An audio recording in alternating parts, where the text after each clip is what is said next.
उसे देखा नहीं गया था। सभी नजरें पर्वतों के पूर्व की ओर उठी हैं। अंदाजा लगाती, सोचती, जोखिम तोलती। शायद हमारे लोगों की बेतहाशा दौलत अब किसी की हिफाजत में नहीं। क्या हम बैठे रहें जबकि दूसरे उसे हथिया लें जो हमारी धरोहर है? या हम इस अवसर को हाथ से न जाने दें और एरबोर को वापस पाएं? बोलो, क्या कहते हो? बोलो। तुम शायद भूल रहे हो कि फ्रंट गेट सील है। पहाड़ के अंदर जाने का कोई रास्ता नहीं है। मेरे प्यारे बालन, ये सच नहीं है। तुम्हें ये कहां से मिली? ये मुझे तुम्हारे पिता द्वारा दी गई थी, थॉरेन द्वारा, संभाल कर रखने के लिए।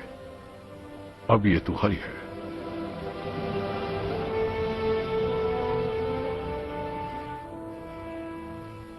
अगर कोई चाबी है तो वहां दरवाजा भी होगा। कहा जाता है कि इन खंडहरों में एक गुप्त रास्ता है जो कि निचले कक्षों तक जाता है। अंदर जाने का एक और रास्ता है। खैर, अगर हम उसे ढूंढ सके, पर ड्वार्फ्स के दरवाजे अदृश्य होते हैं और जवाब कहीं छिपा है इसी नक्शे में। लेकिन इसे ढूंढने का हुनर मुझ में नहीं है, मगर मध्य धरती में दूसरे लोग हैं जो ये कर सकते हैं। जो कार्य मेरे दिमाग में है उसे बहुत ही गुप्त रूप से करना पड़ेगा और बहुत ही ज्यादा साहस के साथ। पर मेरा मानना है कि अगर हम होशियार और सावधान रहें तो यह किया जा सकता है।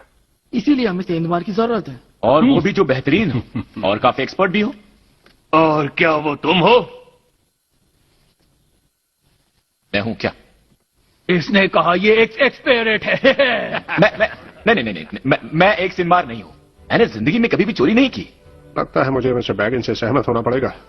वो बिल्कुल भी सेंधमारी वाला नहीं लगता। नहीं, मेरे ख्याल से इतना घना जंगल इसके जैसे नाजुक लोगों के लिए नहीं है। वो बस ठीक ठाक है। सही कहा। आप रहने दीजिए, बिल्कुल सब कुछ ठीक ही है, इसकी कोई जरूरत नहीं है। बिल्बो बैगिन्स एक सेंधमार है तो फिर वो सेंधमार है। हॉबिट्स बहुत फुर्तीले होते हैं। असल में वो ज्यादातर बिना देखे निकल सकते हैं अगर वो चाहे तो। और जबकि ड्रैगन आदि है बौनों की गंध का, एक हॉबिट की गंध से तो वो बिल्कुल वाकिफ नहीं है, जो हमें एक विशेष लाभ प्रदान करता है।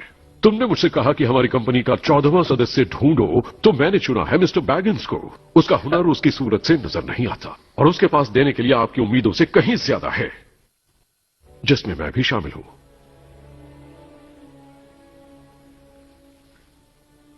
आपको मुझ पर भरोसा करना होगा। तो ठीक है, हम तुम्हारी रीति से ये करेंगे। उसे नहीं, करारनामा नहीं। दो। हम सहमत हैं। शुरू करें। जो खर्चा होने वाला है ये सब उसकी डिटेल है। कितना समय लगेगा, तनख्वाह, शव यात्रा का इंतजाम वगैरह वगैरह। शव यात्रा का इंतजाम?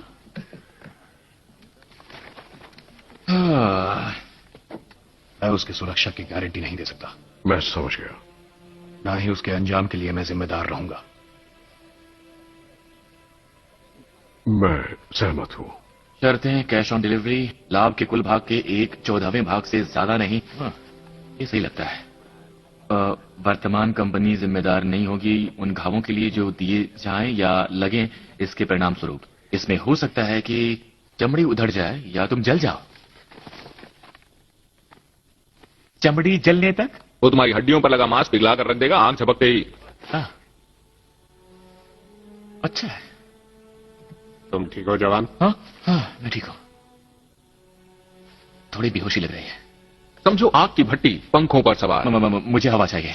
कड़कड़ाती रोशनी, जलन भरी पीड़ा, फिर उफ, एक पल में तुम राख हो जाओगे।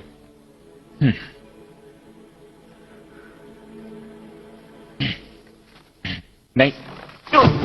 ओह, बहुत मददगार रहे बर्फन। मैं ठीक हूं, बस मुझे कुछ वक्त के लिए शांत बैठने दीजिए। तुम काफी देर से शांत बैठे हो।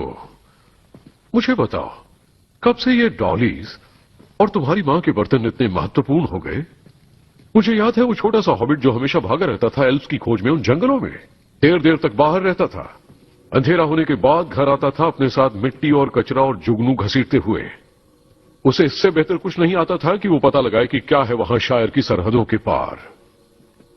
और संसार तुम्हारी किताबों और नक्शों में नहीं है, वो वहां है बाहर। मैं बस यूं ही गायब नहीं हो सकता, ऐसे ही कहीं भी। मैं बैगिन्स हूं, वो भी बैगिन का। लेकिन तुम एक टुक भी हो। क्या तुम्हें मालूम है कि तुम्हारे पर दादा चाचा बुल्ले और टुक इतने विशाल थे